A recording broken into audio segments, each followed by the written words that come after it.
Hey guys, welcome back. Today I'm going to be doing a little quick tutorial for some newbies that have been sending me some emails and some comments. So here we go. So all the links will be at the end of the video, and so you can click them on if you want to find out where I got the product from. I'm a huge supporter of the Kanger 2 Clear Miser.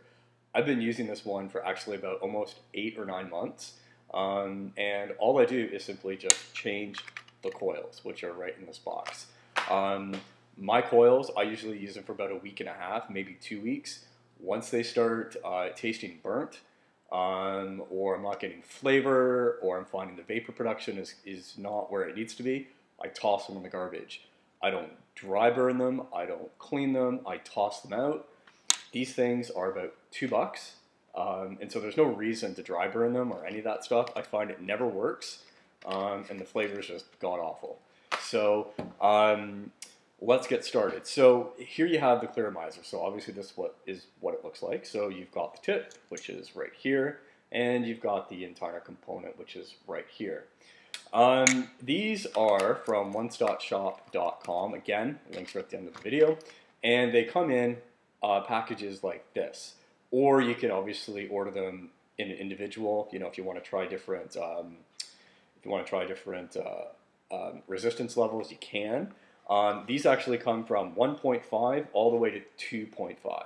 Here's the bottom line on that. If you have an ego twist like this, where you can crank up the voltage, or any other kind of device where you can increase the voltage, you get a really great range of flavors and of vapor. I used to be a huge supporter of the actual low resistance. Low resistance is 1.5 up to 1.8. Not anymore. I have now gone to 2.5 or 2.2, and I absolutely think it was the best choice. The vapor production is phenomenal, and definitely the taste is a lot better.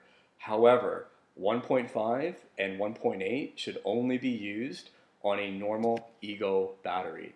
If you try and crank up the voltage, like on this one, which is an ego twist battery, what you're going to do is burn out the coil within days.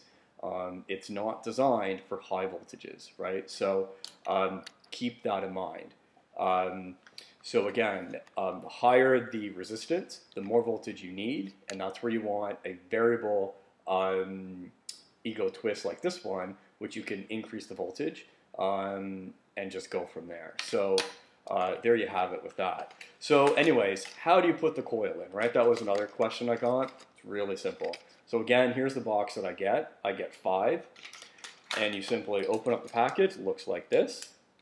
And you just want to pop one out, like so. Pull off the protective condom or whatever you want to call it. And then it looks like this. Got a bunch of wicks on the end, right? All you want to do now is take your Clear Miser, right, which is here, and simply put the wicks in. Again, this is hard to see on the video, but you'll all get the idea. And then simply screw it in like so. Here's a couple tips for you guys. First thing, never over tighten. Okay, if you over tighten where the wick goes into the center post, what's going to happen, you're going to strip the threads, and it's just going to leak constantly, right? And that's a huge problem.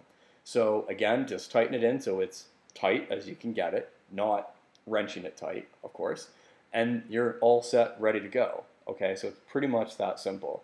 Don't take off this plastic piece on top, leave it alone, it needs to be there. And what I do is simply just dry everything off, make sure it's dry, ready to go, and then all you want to do is simply just screw it back in, and it actually just threads right in like that.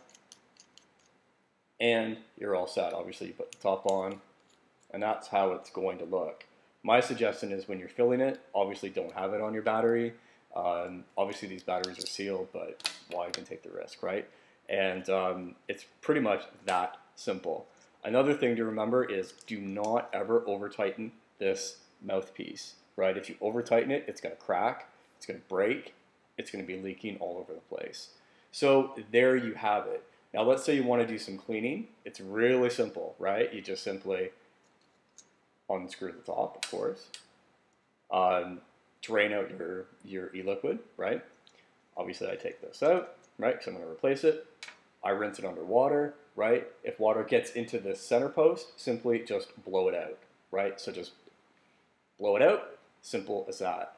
Another thing to keep in mind as well is when you're refilling with your e-liquid, okay, which is obviously here, remember a couple things.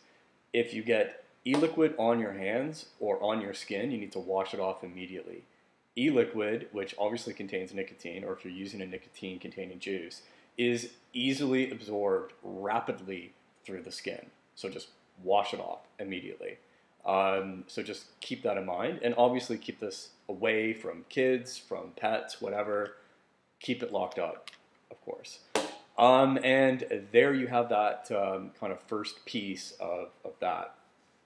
Another thing I'm going to show you guys really quickly here before we go is primer puffs. I really enjoy primer puffs. I think it just heats things up really well and makes things go a lot easier. So, you know, if you're kind of a newbie and you're kind of trying this out for the first time, this is not like a cigarette. You don't just take a quick drag and expect it to work, because the reality is it's not going to work the way you want.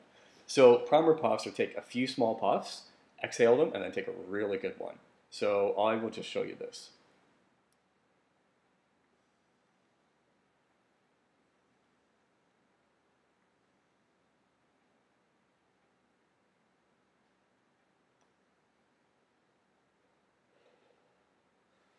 As you can see, primer puff heats things up, get a nice huge cloud of vapor, and you get a phenomenal taste. I truly, again, recommend go with higher resistant coils. Use a variable voltage battery. Again, these things are pretty cheap. You can get them all over the place. Crank up the voltage, and you will have just an amazing vapor experience. So there you have it. Take primer puffs. When you're putting your coils in, make sure you don't over tighten them. And if you get e-liquid on your hands, make sure you just rinse it off, you know, as fast as you can, get rid of it. And my coils usually last about 2 weeks, and then I simply toss them out. I like fresh, I like really great vapor experience, and the only way to do that is just once they're not producing vapor or the taste is tasting burnt, toss them in the garbage. Another thing to remember as well, this is obviously a clearmizer, so the wicks are at the top. Make sure you keep them wet, just tip it upside down, keep it wet, you're ready to go. Any questions, any comments, let me know. Shoot me an email, shoot me a message or comment, and I will let you know. Another thing too, just before we leave, these are consumables, right? So these are not gonna last forever. If you take really good care of these, they will last you months. Again, this one that I've had is actually almost now 7 or 8 months old, and it's still going like it was. I just bought it 8 months ago. You know, so there you have it. Okay, let me know if you guys have any questions, any concerns, and I can certainly respond back to you. Thanks for joining, guys. Have a great day.